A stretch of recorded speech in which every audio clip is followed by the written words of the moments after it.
आँख मानव शरीर में पाए जाने वाले इंद्रिय अंगों में से एक है। यह एक फोटोग्राफिक कैमरे के बराबर है।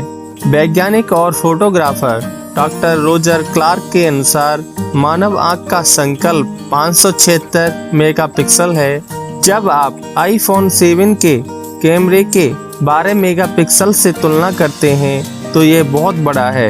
मानव अपनी आँख का उपयोग सबसे अनमोल वस्तु के रूप में करता है। जितना वह अपनी आँख के लिए संवेदनशील होता है उतना शायद किसी अंग के प्रति नहीं होता, क्योंकि सभी देखने से जुड़े अनुभव मनुष्य को आँख के द्वारा ही होते हैं। मनुष्य की नेत्र की संरचना कैमरे की भांति कार्य करती है। आँख के गोलक का औसत व्यास 25 मिलीमीटर तथा भार 7 ग्राम के लगभग होता है। मनुष्य के चेहरे पर नाक के ऊपर दोनों ओर ललाट के बीच 2 छिद्र होते हैं, जिनको आँख का ऑर्बिट कहा जाता है। आँख के गोलक इन्हीं गड्ढों में रहते हैं। इन्हें अपने स्थान पर दृढ़ता से स्थिर रखने के लिए प्रत्येक आँख में छोटी छोटी 6 पेशियां होती हैं। ये पेशियां फ्लेक्सिबल होती हैं।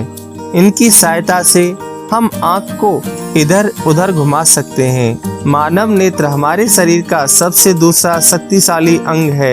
ये हमारे दिमाग की क्षमता का 65% उपयोग करता है। ये 1 घंटे में 36,000 बिट जानकारी कर सकते हैं। आपकी आंखें जन्म से एक ही आकार की होती हैं। मानव नेत्र ग्रे रंग के 500 शेड्स में अंतर कर सकती है। आंखें हिलाने वाली बाहरी मांसपेशियां मानव शरीर की सबसे मजबूत मांसपेशियां होती हैं। आँखों के बारे में एक और दिलचस्प तथ्य यह है कि आँखें शरीर का एकमात्र हिस्सा है जिसे आराम की आवश्यकता नहीं है। यह पूरी तरह से किसी भी क्षण दिन या रात में काम कर सकता है। आपके मस्तिष्क को जो चित्र भेजे जाते हैं वे वास्तव में उल्टे और पीछे की ओर होते हैं। जब भी आप अपना सर घुमाते हैं तो स्थिरता बनाए रखने के लिए आपकी आंखें सिर्फ मिलीसेकंड में समायोजित होती हैं।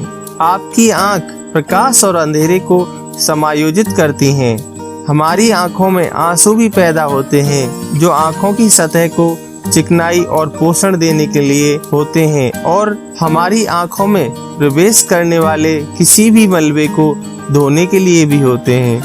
हमारी आंख 20 लाख से अधिक वर्किंग पार्ट्स से मिलकर बनी है। दुनिया भर में 39 मिलियन लोग अंधे हैं। हम जो कुछ भी सीखते हैं उसका 80% हमारी आंखों के माध्यम से होता है। फिंगरप्रिंट में 40 विशेषताएं हैं, लेकिन एक आइरिस में 256 है। यही कारण है कि रेटिना स्कैन तेजी से सुरक्षा उद्देश्यों के लिए उपयोग किया जा रहा है। हमारे शरीर का एकमात्र हिस्सा जिसमें कोई रक्त की आपूर्ति नहीं है वह आँख का कॉर्निया है। यह हवा से सीधे ऑक्सीजन ग्रहण करता है।